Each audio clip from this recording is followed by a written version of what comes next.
Do you think a big recession is coming? It's the end of this, or the end of the American empire. The question is it China next? I don't trust the Chinese communists. You'll own nothing. Robert, does money make you happy? The game makes me happy. This is toilet paper.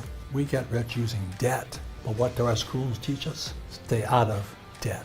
That's how stupid school teachers are.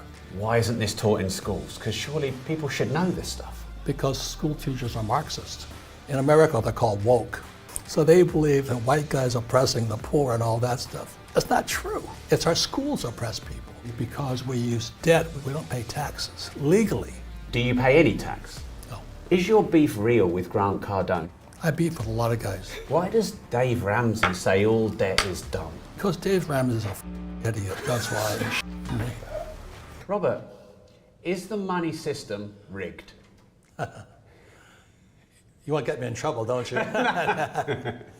No, we're at the end of an empire right now. It is the end. It's the end of this.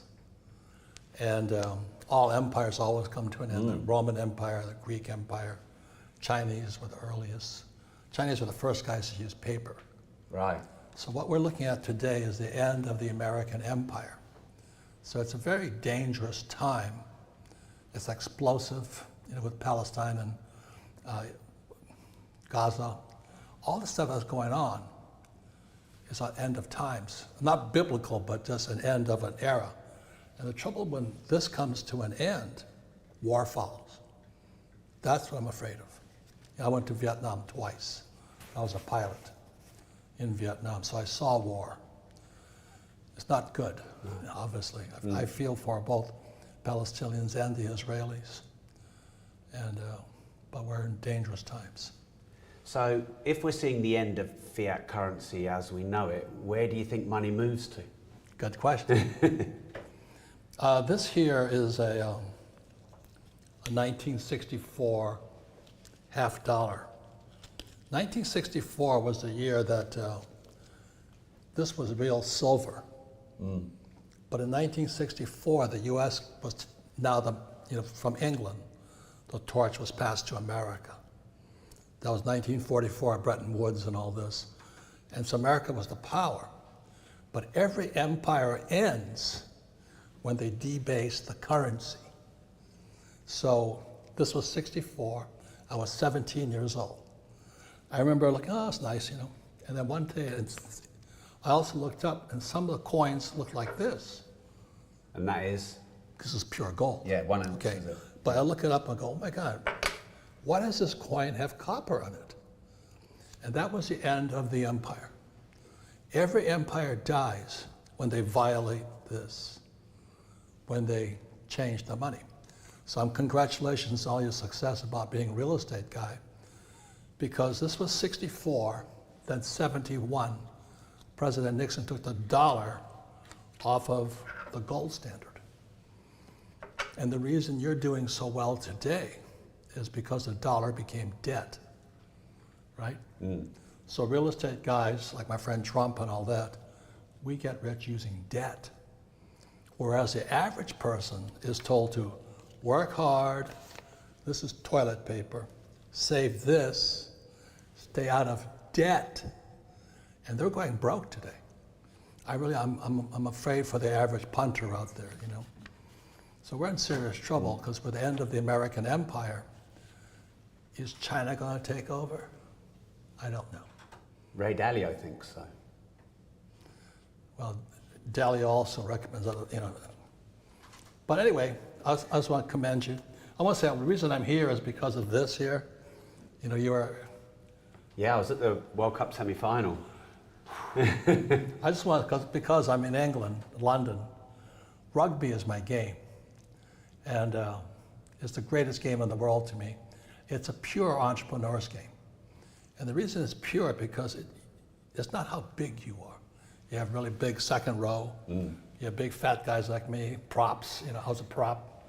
You have little guys who are hookers and the scrum halves and all this. But it's a pure entrepreneur sport because every person on a rugby team has to do everything. You have to run, pass, kick, right? Whereas in American baseball, you hit everybody's like And golf is an individual sport, but rugby is a pure team sport. So I came out to London here. I played for Blackheath for about 4 games. I love the game. It's passionate. And I was here. I was at Twickenham for the World Cup out here. But it's the greatest game on earth as far as I'm concerned. Thanks to England passing it on to the world. You actually talk a lot about your Rich Dad advisors. Right. So is there such a thing as self-made, or must it be a team? That's a perfect question. Okay, look, let me show you something here. So this was 1964. That used to be real silver. Now it's fake silver. So then 1971, this was backed by gold and silver. And then Nixon took it off. This became debt. That's one of the most important things, because now it became debt. For me to get rich, I had to use debt. But what do our schools teach us? Stay out of debt. That's how stupid school teachers are. Debt makes guys like you and me rich. And ironically, because we use debt, we don't pay any taxes. You know, your taxes are very high here in London, very high in America.